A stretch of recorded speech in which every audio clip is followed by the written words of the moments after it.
Good evening, everyone. The entrance antiphon from Paul's letter to the Philippians gives a special name to this third Sunday of Advent, Gaudete. It is the imperative form of a verb in Latin, which the liturgy addresses to all of us here today. Rejoice in the Lord always. Again I say, rejoice. Indeed, the Lord is near. Gaudete signals that Christmas is near. Purple gives way to rose or pink in the candles of the Advent wreath and the vestments of the liturgy. Sorrow yields to joy as we anticipate the coming of Jesus. Everywhere we go, we find ourselves surrounded by the sights and sounds of the most wonderful time of the year. Christmas is very near indeed. But is the Lord also near? Are our hearts filled with gladness as we wait for His coming? As we grow older, we realize that Christmas is not always a joyous occasion. While many are excited, many are also anxious, especially now that prices have gone so high that more and more people could barely afford even the basic necessities. Christmas can also bring with it not just happy memories and feelings, but also sad ones. Just listen to all the gloomy Christmas carols, and you will realize how most of us had many sad Christmases, and our loneliness is further highlighted by the contrast with all the merriment around us. Nevertheless, Christmas joy cannot be equated with feasting on good food and opening expensive presents, not even with a happy family gathered together in perfect harmony. Without all this, Christmas is still possible. As surely it happened nowhere else but in the poor stable of Bethlehem, and dawned on shepherds in the deep of night. Even in poverty and darkness, in fact, precisely in poverty and darkness, Jesus is born. As for Mary and Joseph in that dark, damp, and dirty cave, our problems and hardships will not disappear at the coming of Jesus. But our fears give way to trust. Our anxiety yields to hope.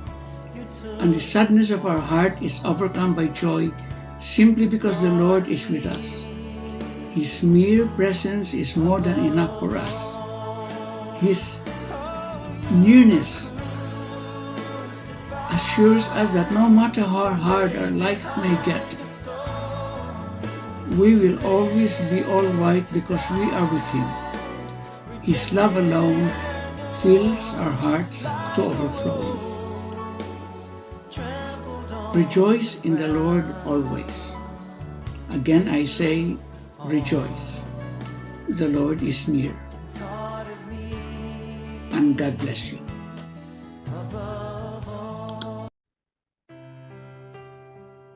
Rejoice in the Lord always. And again, I say rejoice. This Sunday, brothers and sisters, we are commemorating the Gaudete Sunday. Sunday of rejoicing, Sunday of joy, Sunday of gladness, for the Lord will be coming so soon. His coming is very imminent for all of us. The church, the people of God, rejoices, for God has forgiven us. The Lord tells us, as it is in the first reading from the book of Isaiah, the Lord heals the brokenhearted. The Lord has restored His people to His own place, to His own land. That's the basis of rejoicing, because God heals us from our sinfulness. The Lord has forgiven us.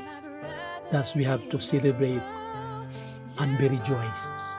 After all, the Lord has pardoned us, has embraced us, even in the midst of our sinfulness, infidelity, brokenness. In the first reading, it says, "The Spirit of the Lord of God is upon me, because the Lord has anointed me.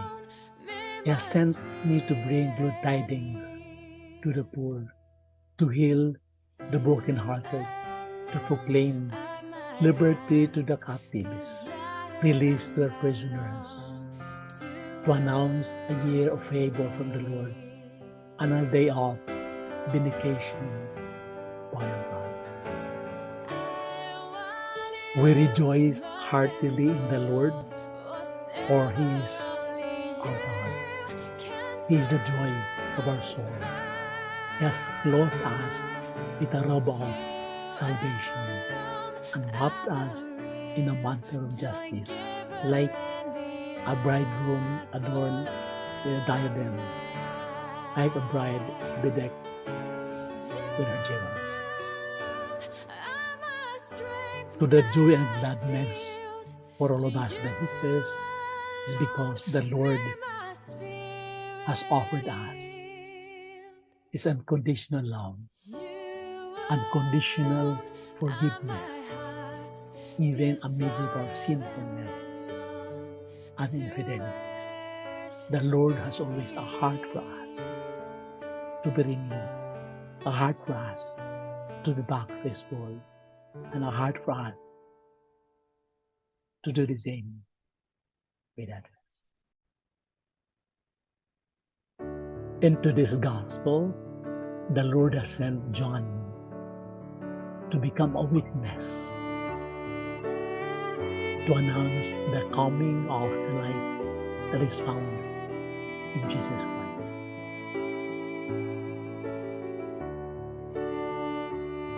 In the gospel, we have seen the relationship of John with Jesus.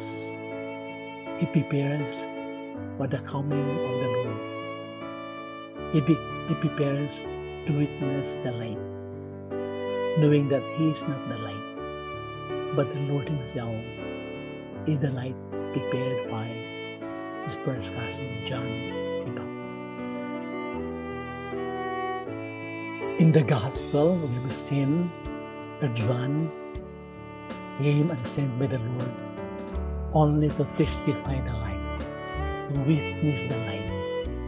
But the dawning of the light is no other than the person of our Lord and Savior, Jesus Christ. So, brothers and sisters, as we journey in this third week of Advent, commemorating then this big celebration of